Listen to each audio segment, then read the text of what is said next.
Welcome to Second Listen Saturday on the Parenting Roundabout podcast, where we share some fun moments from a past episode for your weekend listening pleasure. Look for new episodes every Monday through Friday. Today we thought we would talk a little bit about the extreme upsettingness of messing with our routines. I have kids who really like their routine, and I always use them as an excuse, that we can't do things to upset their routine.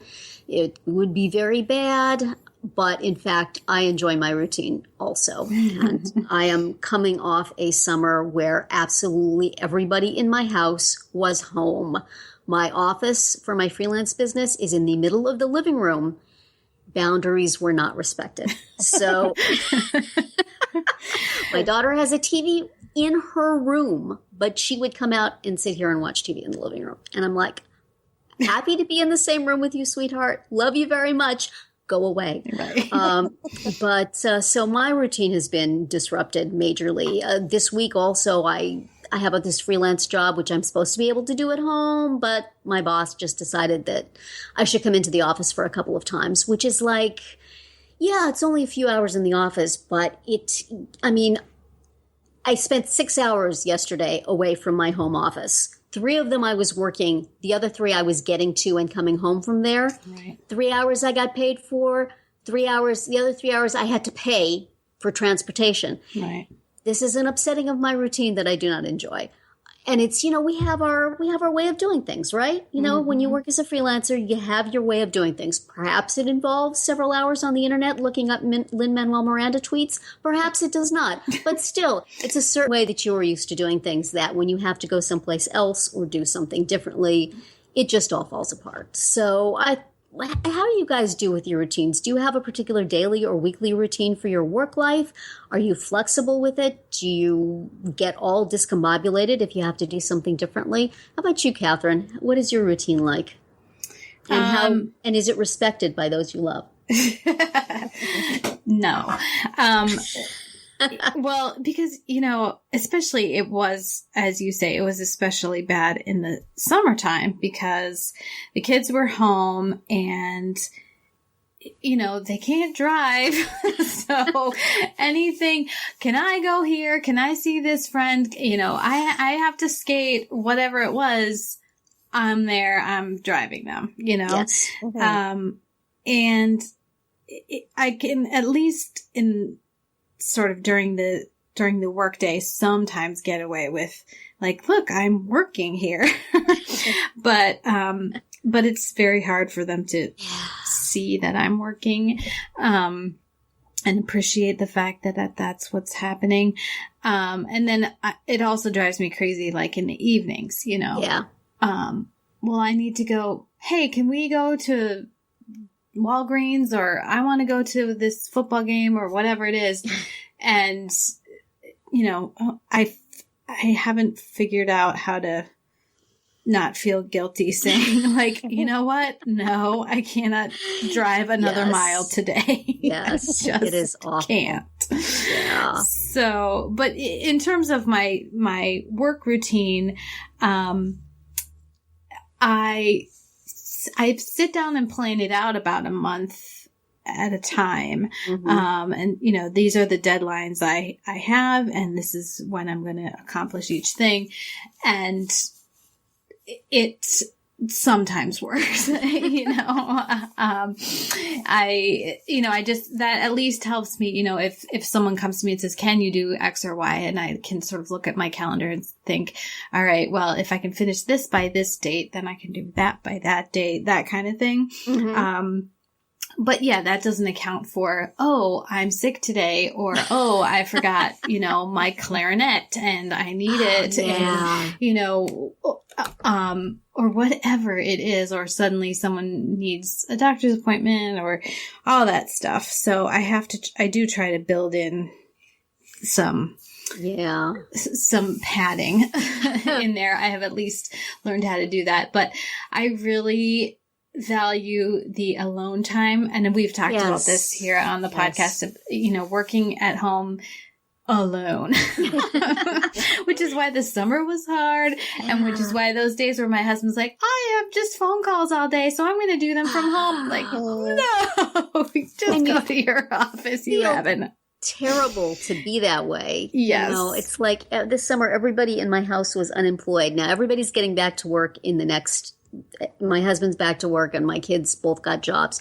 So I'm going to get that time back, I hope, to some degree, but I really miss it. And I mean, a couple of times I've like gone down into the basement to work and then it seems hostile. You know, it's like I need to announce, I'm not mad at anybody. I'm not going to sulk. Just need to have some quiet. Yes. And they still don't. They still think I'm ticked because they made noise or something. And my husband feels really dissed whenever I'm like, oh, you're here. Sometimes you need the cone of fortress of solitude or whatever. Yes. Because he will, you know, I had to tell him to stop and he did stop. But, you know, take conference calls on speakerphone. Like, you don't want to be in that meeting. I certainly don't want to be in that meeting. Like, I do not need to listen to this right now, please. You know, or he'll come and sit right at the same table where I am, or he'll be puttering around in the kitchen singing to himself. I'm like, oh my gosh, please.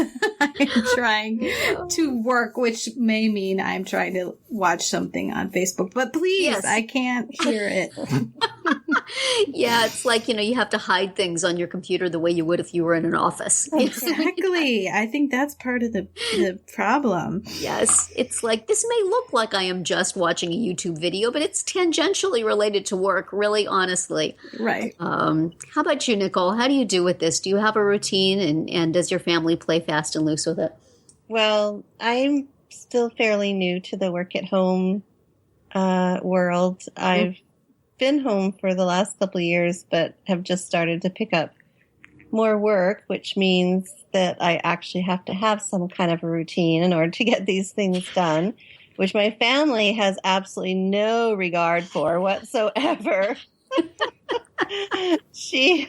My daughter is just absolutely mortified when I tell her that I'm, you know, working on something and I'm busy and I can't help her. She's, you know, her jaw drops to the floor. What? You're not available right now for me? And I love, so having been at home for the last couple of years, while I did work in a school for many years and enjoyed that, I really like being at home and on my own and having my own space. So yeah, when I have my kids or, you know, my daughter in the summer, or my husband, like Catherine's, decides to stay home for the day, you know, I'm very kind of like, oh, there goes my day. I kind of resign myself to the fact that anything that I want to do that day is not going to happen. Yeah. Because as low key as it is when he's home, because he's usually just sitting at his, you know, in his area working, it's still like, oh, should we have a coffee? Why don't you make us a coffee? Oh, should we go out for lunch? Or, oh, yeah, aggravating. Yeah. As horrible as that sounds. I know, because like the whole point is that we work from home so that we can be available to the family. And yet, anytime they get in our way. Yeah. I mean, that's why my office is in the middle of the living room. I used to work in my bedroom, and then it seemed really hostile, like I was never with anybody. So I was out here, so I'm kind of in the middle of things. But then, could you all be quiet and go in your rooms now? Right. You know, there's some things I can work through. Like if my husband's watching a baseball game, that's fine. I can work through that. But if he's watching like a TV show with lots of dialogue and action and stuff, I can't. Oh, yeah. You know, if my daughter's watching some HGTV thing, I can work through it. But if she's watching one of her Disney channels, I can't. So, you know, and if the music's loud from a bedroom, it's difficult. I try putting my headphones on, and that works sometimes, but sometimes I just need silence. Mm-hmm. Yeah. So it's difficult. You need the Stephen Thompson music to edit by. I do, but it's on Spotify, right? And I'm not on that. I need to maybe get back on that. I quit them when they dissed Taylor Swift. I cut off all association, and then I joined Apple Music, for which I actually pay. So, well, right, you wouldn't want to be paying for something doing else. another thing to sign up for and whatever if you already have. Speaking of things that we sign up for, do you guys have any like tools that you use to regulate your routine? I am, as with journals, as we discussed a while back, I often find the thing that is going to keep me organized and keep my routine running just perfectly, and I use it for like 3 weeks and then I lose interest. So lately I've been using something that's called Wonderlist, I think, which kind of gives you a checklist. And that's, I set it all up to set my goals for the day, and then I stopped.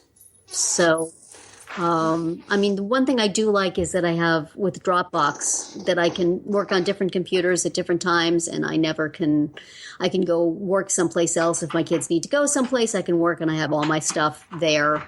As long as there is, so that's been really easy. But other than that, I'm having a problem finding anything that works. Do you guys have any secrets or tricks? Not really. I mean, I started using my calendar, my monthly, planning thing when I just felt like I couldn't keep track of deadlines very well. And so that keeps track of my deadlines for me. So I live by that. Yeah. And my TV watching and working out schedule is important. That's how I get through the TV that we watch for round 2. That's true. That's good. Monday, Wednesday, Friday, that's when I am on the treadmill watching TV. Yeah. So, and I do not appreciate when that gets messed up. But I need to watch my shows. Yes. It's work, really. Forget about the value of exercise. I need to watch my shows. One thing I did for deadlines, because I edit book manuscript, and a number of times I just completely missed deadlines. And I started putting the deadline like in the title of the folder that the thing is in. So that every time I open it, I see that deadline. Oh. And that's been really helpful. And then, before I turn it in, I take it out. But it's there. So every time I go look at the projects I have, I see the deadlines. And I use Inbox for Gmail. And when I get an email with the assignment, I snooze it to the day that it's due. So that email pops up on the day that it's due in case I forget. So those have been really helpful. I remember you telling me about that inbox feature, which sounds really good. That's really nice. That's kind of whatever's pending is always just in my inbox. And it may be something that I don't need for a while, but I know if I file it, then it's gone forever. Absolutely. This is really useful because you can snooze it and then have a date that it's going to come back into your inbox. So you can do it the day that it's due, or if you want it to come in a few days before it's due to remind you. Those are really useful for deadlines. Nicole, do you have any tricks that you found for keeping yourself organized or on routine? Do you use a date book or an organizer? Do people still use those, like the Filofaxes and that sort of thing? I have bought a large number of them, and I use them for 2 months. Well, I still have a bit of carryover from my teaching days when I would use a large monthly calendar and write things down in it because I like to look ahead by the month and see what I've got going on. Yeah. So I still write things down. And then I'm also starting to rely more on my iCal calendar on my Mac. I have never warmed to that, but I suppose that's something I should look back over.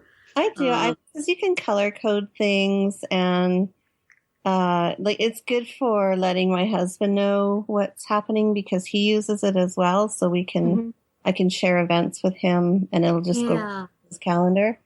I think the problem I have with those things is that I have a certain number of things that I do every day. And so I would just have to repeat the item for every day, and then it somehow gets out of hand. And if you ever need to change something, it's this mass of stuff. It's I divide my projects by a certain number of pages a day. And so I have to get through each of those, and I have to do the relentless tweeting for this podcast every day. And so I need something that you check it off and then it pops up the next day. And I haven't really found that. Right. I'm sure there's something. I don't know. I've tried like various apps that help you stay organized, but I never seem to follow through with them. I get them all set up, and then, yes, and then I this just is never my seem problem to exactly. keep up with it. I think iCal is the only one that I've really managed to keep up with. But I'm still writing out daily lists and to do kind of things on scrap pieces of paper, carrying it around in my purse. They're not technologically advanced. Sadly, I wind up just mostly keeping stuff in my head, and that is not an efficient system. So, listeners, if you have a really good thing for maintaining a routine, preferably something free, because we all try these things out and use them for 2 months and then never use them again. So you don't want to be locked into, you know what? Maybe it's like Weight Watchers that you have to be paying it every month. If you're paying and for that it, makes you do it. This is a possibility. So reasonably priced solutions will be considered. But what do y'all like for routines? I don't know. I feel like that my life would be so much better if I could find a way to really be organized the way you are if you go into an office and you have a set number of hours to do things. I just like work like 18 hours a day. Do you guys do that too? Or do you have a delineation between the end of your workday and the beginning of your evening? No. I do pretty much, because I used to work more in the evenings, and I finally realized it just wasn't working. Yeah. And I mean, almost every day from like 3 until 8, I'm running around anyway. So I couldn't. And then after that, it's like, oh, okay, now let's try to spend some time with whoever I wasn't just running around with. Yeah, so. I would like to be able to do that. My routine has gotten out of control. But I feel like, if you had something that was very regimented, that was down on paper in a book, or that was down on an app, and you could say, this is my day, these are my hours, then people would believe that you actually are working and not watching Hamilton videos all day. Right. You probably, it's like keeping a food diary. You need to keep a time log. I do. Really? I probably do. Have you guys ever used a time log? Because I know there's all sorts of things like that for freelancers, but they always seemed way more complicated, because I'm not billing clients necessarily. Right. It would just be for your own edification. Yeah. I haven't. I mean, you could just do it on an Excel spreadsheet. You theoretically could, but I just think it would be like the way it would help you regulate your time, just the same way that keeping track of your eating helps you. It would. That. It probably would, or else it would depress me to see how much time I waste in what I feel is like a relentless day. Right. Exactly. Oh, well.